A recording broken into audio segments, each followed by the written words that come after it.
कालू कौआ अपनी पत्नी रानी और अपनी बेटी टुनटुनी के लिए आम लाता था, तो बड़ी बड़ी आम को छुपा कर रख लेता था और उसे आराम से बैठकर खाता था।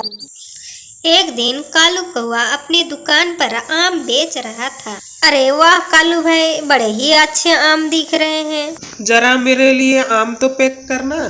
हाँ बंटी भाई, जरूर लीजिए ना।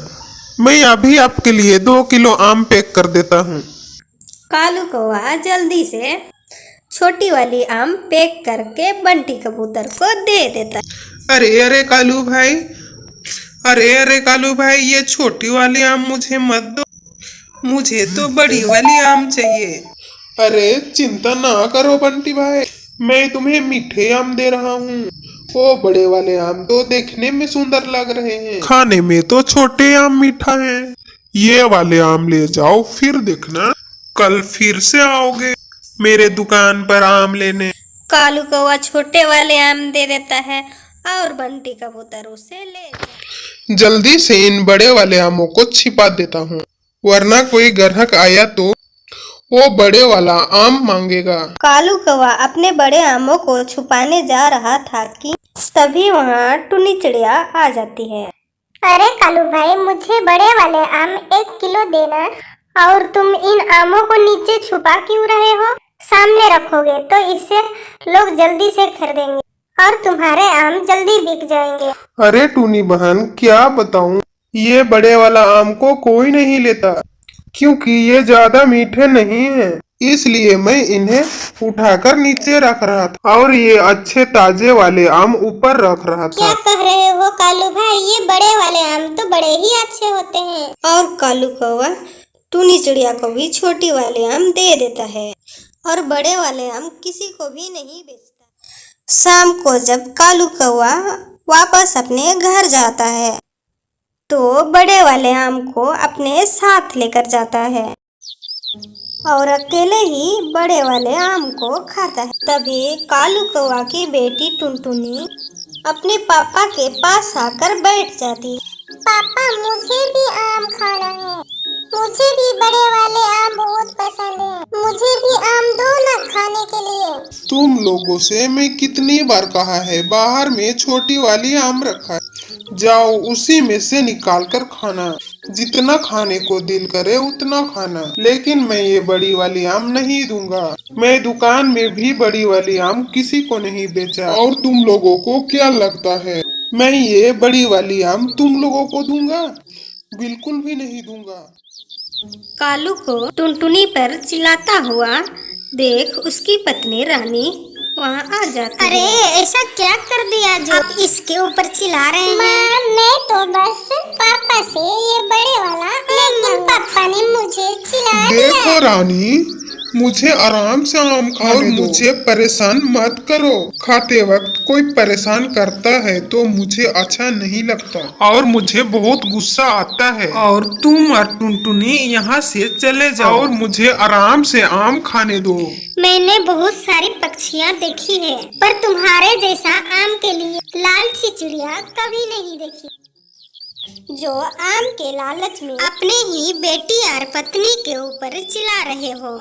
हाँ, हूँ मैं आम की लालची, और मैं अपना आम लालच को कभी खत्म नहीं करूँगा क्योंकि मुझे आम बहुत अच्छे लगते हैं, वो भी ये बड़े वाले। और इन आमों को तो मैं किसी को ना बेचूं तो तुम लोगों को क्या दूं? ये आम सिर्फ मेरे लिए है और इन आमों को कोई छूने का हिम्मत तक ना करे। और इस आम को मैं ही खाऊंगा। कोई मुझे लालची कहे या कुछ भी, मुझे घंटा फर्क नहीं पड़ता। लालची किसी भी चीज का हो, इतना लालच अच्छी बात नहीं होती। इतना कहकर रानी चिड़िया घर से बाहर आ जाती है। रानी के जाने के बाद कालू मजे से आम खाता है। फिर कालू को अपनी दुकान पर वापस जाता है, फिर से वही छोटे छोटे आम को बेचने लगता है। तभी बंटी कबूतर वहाँ आ जाता है। कालू भाई, तुम इतना झूठ बोलोगे क्या? मैं तुमसे इतना भरोसा करके छोटे वाला आम लेके गया था और ये आम तो बिल्कुल भी मीठे नहीं हैं। अरे ये कैसे हो सकता है? और मैं कल कितने आम बेचे हैं और कोई तो शिकायत लेके नहीं आया, सिर्फ तुम ही आए हो। तभी वहाँ पर टुनी चिड़िया आ जाती है। वाह कालू भाई, तुमने तो मुझे खट्टे वाले आम दिया था और तुमने तो मुझे कितना अच्छा बेवकूफ बना दिया। बड़े वाले आम दो बोली तो तुम मुझे छोटे वाले आम अच्छे हैं बोलकर छोटे वाले आम दिया। वो तो खाने लायक ही नहीं है। ये लो तुम्हारे आम और मुझे मेरे पैसे वापस दो। हाँ हाँ कालू भाई, मुझे भी ये आम नहीं चाहिए। ये आम वापस लो और मेरा पैसे दो। हाँ, ऐसा कहाँ होता है कि मैं पैसा वापस कर दूं। अगर मैं ऐसे ही पैसा वापस करता रहा तो मेरा आम का धंधा तो डूब जाएगा। और मैंने तो तुम्हें अच्छे आम दिए थे, मैं पैसा वापस नहीं दूंगा। तो फिर पैसे ना दो। कालू भाई, तुम्हारा धंधा तो ऐसे भी डूब गया। समझ लो, मैं पूरे जंगल में बता दूंगा कि तुम अच्छे आम नहीं बेचते हो। फिर देखना, पूरे जंगल में तुमसे आम कोई नहीं लेगा। हाँ बंटी भाई, सही कह रहे हो।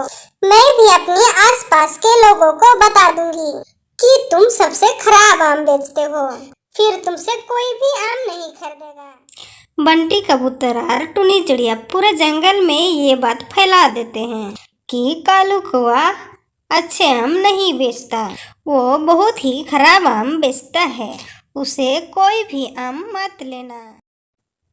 फिर जंगल का कोई भी पक्षी कालू कौआ से आम नहीं लेता है और कालू कौआ सोचता है आज तो मेरा आम का धंधा चौपट ही हो गया।